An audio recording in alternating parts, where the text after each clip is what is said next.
If I told you that your life isn't stuck because of a lack of strength, but because of a lack of aim, would you get angry or curious? Because maybe you're running a lot, clicking too much, always promising, and still getting nowhere. It's not bad luck, it's crooked aim. Today, without motivational glitter, we're going to align the lens, dismantle elegant excuses, and put your attention where life actually happens, on the right target. Real talk, straight to the point. Picture the scene. Cold air, open horizon, respectful silence before the first step. A hunter lifts his head, tests the wind, aims. He doesn't rush off in desperation in any direction. He aims. Now cut to your day. 3 tabs open, 2 conversations, 1 notification blinking, the fridge visited as if it held spiritual revelations behind the margarine tub. Lots of movement, little hunting. In the end, that familiar phrase, I didn't produce. You know the feeling. The problem isn't laziness. The problem is too many options with no criteria. The brain loves micro-relief, snoozing the alarm, endless scrolling. I'll check it later. I'll start Monday. It all feels rational and polite. It's not. It's anesthesia. And anesthesia has a cost. Deadlines slipping through your fingers, shrinking courage, self-esteem on sale. While you negotiate with comfort, life charges cash. Call it whatever you like. Anxiety, fatigue, overload. In practice, it's the same knot in the stomach, the same cold hands, the same urge to disappear behind another tab. Back then, that package was a compass. Run, fight, do something. Today, it's a wall. You read fear and interpret stop. And that story of I'll act when I'm ready, well, ready is the fastest insect on the planet. It's gone before you blink. What always shows up is the bill for one day I'll start. Let's turn the mirror. Courage isn't the absence of fear. Courage is direction with fear included. It can talk loudly, it doesn't touch the wheel. And confidence? It doesn't fall from the sky, isn't born out of nowhere, and doesn't come through instant payment. Confidence is consequence. It appears after clumsy action, trembling hands, repeated adjustment. Quietly, without fanfare, you notice you're still shaking, but moving forward. And suddenly, you respect yourself. That respect weighs more than any like. Another point, you don't lose because you're slow. You lose because you shoot at everything. Hurry gives the feeling of, I'm doing. The wrong target proves otherwise. Aiming hurts because it requires saying no to the notification, to the useless chat, to the project that looks pretty but doesn't change your life. It hurts to leave options on the table. It hurts to shut off the noise. But that pain is what buys results. It's the pain of not being distracted by what only looks important. Visualize what happens when you decide to aim. There's no cinematic heroism. There's a small start, even ugly. 3 bad lines on the document. An email sent with the dignity of good enough. 10 minutes of exercise when 0 seemed like the obvious choice. No audience, no epic soundtrack, just a micro-victory that silences the drama and, as a bonus, feeds the next micro-victory. The body learns, I start. The mind, which loves to hitch a ride, follows behind and pretends the idea was its own. You might even mock it. Seriously, that's it? A handful of obvious decisions? Yes, the basics lit fires for millennia. We are the ones who complicated it. Want to see the difference in practice? Remember the email you're avoiding? Your heart races, your hand sweats, your mind rehearses tragedies. Instead of negotiating with fear, you adjust your environment.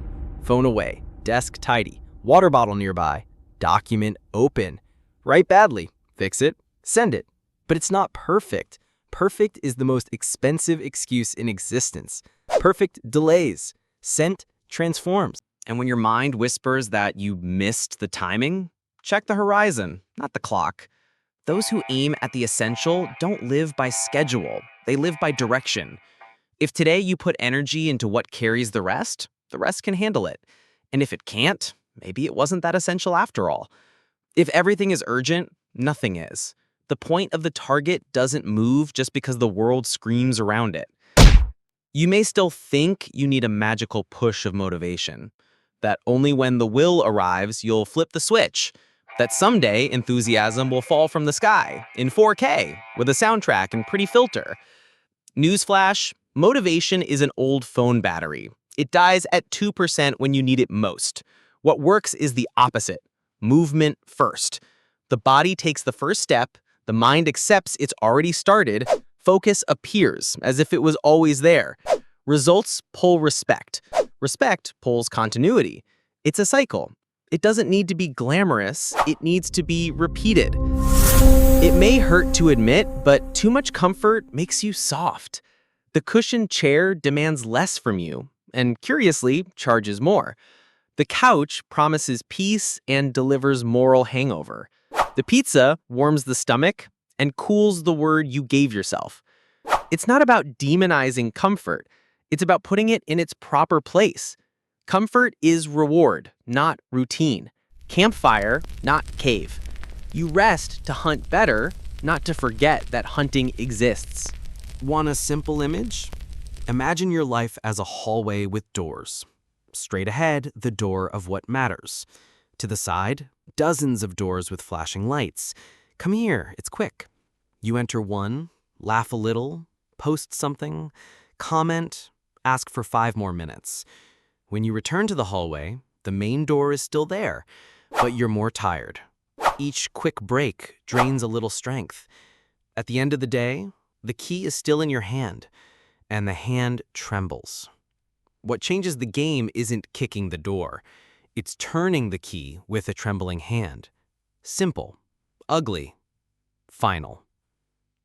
But what if I miss? You will miss. Everyone misses. Aiming isn't a guarantee of a hit. It's a guarantee of fast learning.